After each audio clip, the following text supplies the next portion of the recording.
사도 바울과 선교 여행을 떠났던 사람들은 버가에 이르게 됩니다. 그곳에서 요한이 선교 여행 팀에서 나와서 예루살렘으로 돌아가게 되죠. 그가 무슨 이유로 돌아갔는지는 정확히 나와 있지는 않지만 이후에 바울과의 관계가 틀어지고 바나바와 바울이 두 그룹으로 나뉘어서 선교를 하게 하는 그런 중요한 역할을 이 요한이라는 사람이 하게 됩니다.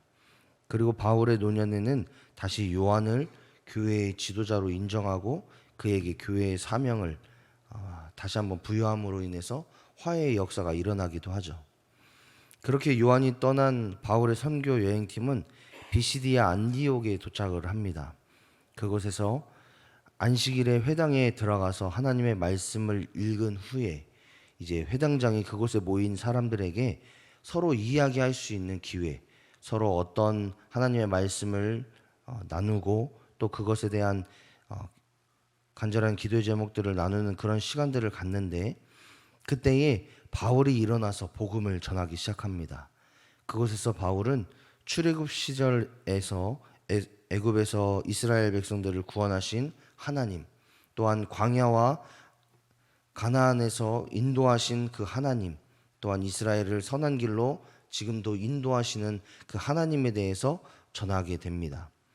그리고 그 하나님의 아들 예수님에 대해서 전하면서 그 땅 가운데에 예수님께서 임하셨는데 이스라엘의 종교 지도자들, 즉 하나님을 안다고 말하는 그 사람들이 예수 그리스도를 십자가에 못 박아 죽였다라고 이야기합니다.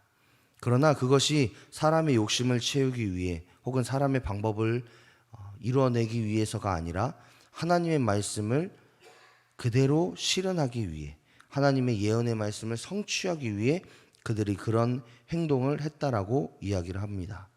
이를 통해서 바울은 예수 그리스도가 하나님의 아들임을, 또한 구약 성경 그들이 읽고 그들이 강연하는 구약의 말씀이 그대로 예수님으로 인해서 성취되었음을 이야기하면서 하나님의 권위, 그러니까 하나님의 약속을 하시고 그 약속을 거룩하게 지키시고 반드시 지키시는 하나님에 대해서 이야기를 합니다.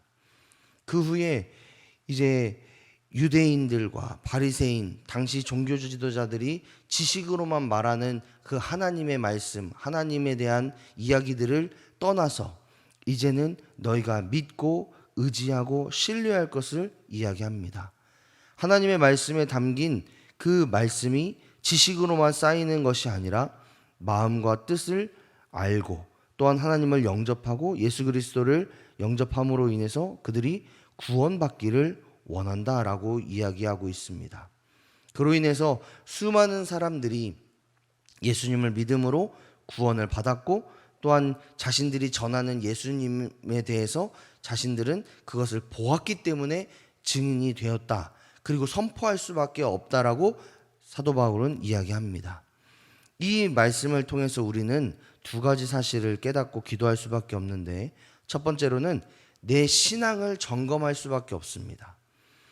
당시 종교 지도자들은 성경에 대해서 잘 알고 있었던 사람이었고 그것을 사람들에게 가르쳤던 사람들입니다.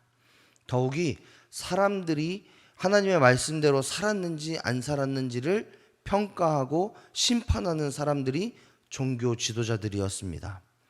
그들은 다른 사람들보다 자신들의 신앙 그리고 하나님에 대한 지식이 우월하다고 여기는 그런 교만을 가지고 있었던 사람들이 바로 그들이었다라는 거죠. 이 사람들을 향해 바울은 지식으로만 하나님을 아는 사람이라고 평가했습니다. 그리고 그들이 잘못된 신앙의 모습을 가지고 있다라고 이야기했습니다. 거기서 끝이 아니라 사도 바울은 그 잘못된 신앙의 모습을 벗어버리고 하나님께서 원하시는 삶, 즉 예수 그리스도를 믿음으로 인해서 구원에 이르도록 그런 삶을 살도록 선포하고 그들에게 회개를 권하고 있다라는 것을 보게 됩니다. 이와 같은 모습을 보면서 우리의 삶의 모습 또 신앙의 모습을 점검해 봐야 됩니다. 우리 역시도 지식으로만 혹은 오랜 교회 생활로만 혹은 경험으로만 다양한 어떤 활동으로만 하나님을 알고 있진 않는지, 그런 종교인으로 내가 살아가고 있는지를 점검해 볼 필요가 있습니다. 우리는 종교인이 아닙니다. 종교 생활을 하는 종교인이 아니라는 거죠. 우리는 예수 그리스도를 믿는 신앙인이고 예수 그리스도의 십자가 그리고 부활을 소망으로 품고 살아가는 그리스도인들입니다. 따라서 우리가 우리의 지식으로만 종교 생활을 하고 있는지, 아니면 예수님을 믿는 그 믿음을 가지고 신앙을 가지고 살아가고 있는지를 점검을 해봐야 됩니다. 또한 그렇게 점검할 때에 우리가 종교인으로서 살았다면 이제는 내가 예수 그리스도로 충만해진 사람, 예수 그리스도를 믿고 예수 그리스도를 의지하는 사람이 될 수 있도록 위에서 기도하셔야 되고, 더 나아가서 내가 예수 그리스도로 인하여서 만족하고 감사하는 인생을 살아가고 있고 그 소망을 가지고 살아가고 있다라면 끝까지 소망 붙잡고 살아갈 수 있도록, 끝까지 신앙인으로서 하나님만을 의지하고 예수님만을 사랑하는 그런 인생을 살아갈 수 있도록 기도해야 될 줄 믿습니다. 그래서 오늘 한날을 살아가실 때에 나는 과연 종교인인지 신앙인인지 그렇게 판단해 보실 수 있는, 점검해 보실 수 있는 저와 여러분이 되시기를 소망합니다. 두 번째로 우리가 깨닫는 것은 신앙인인 우리의 사명은 때를 얻든지 못 얻든지 복음 선포에 있음을 깨닫게 됩니다. 사도 바울은 어느 곳에 있든지 그가 경험하고 그가 사랑하는 예수님을 전하는 일에 최선을 다했습니다. 그것이 사도 바울의 사명이요 소명이었기 때문에 그렇습니다. 그런데 이 사명과 소명은 지금 우리에게도 사명과 소명이 됩니다. 예수님을 사랑하고 예수님으로 인해서 구원받고 또한 하나님 나라의 소망을 가지고 살아가는 우리 역시도 그 복음을 전하는 사명자로 하나님이 세우셨습니다. 따라서 옛날에 그 어른들이 툭 치면 복음이 나와야 된다, 이런 말씀처럼 우리의 영역에서, 우리의 삶의 영역에서 어떤 사람을 만나든 어디에 있든 내가 사랑하고 나를 구원하시고 나와 동행하시는 그 예수님을 툭 하면 전할 수 있는 그런 삶의 모습이 되어야 될 줄 믿습니다.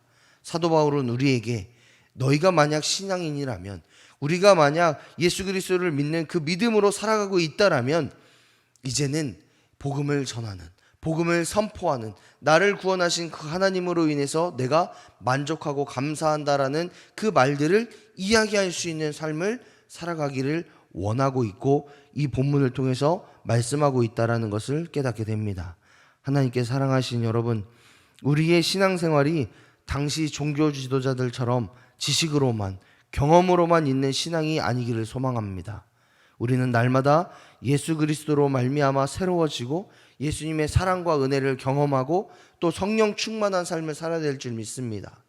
그리고 우리의 삶 가운데에 역사하시고 인도하시는 그 예수님을 전하는 삶을 살아야 될 줄 믿습니다. 오늘 한날을 놓고 기도하시며 살아가실 때에 그런 삶을 사시기를 간절히 기도하시기 바랍니다. 하나님, 내가 종교인이 아니라 신앙인으로서, 또한 신앙인의 사명인 복음을 전하는 삶을 살아갈 수 있는 그런 그리스도인이, 그런 신앙인이, 그런 하나님의 자녀가 내가 될 수 있도록 도와주십시오. 이렇게 기도하시는 저와 여러분이 되시기를 축복합니다.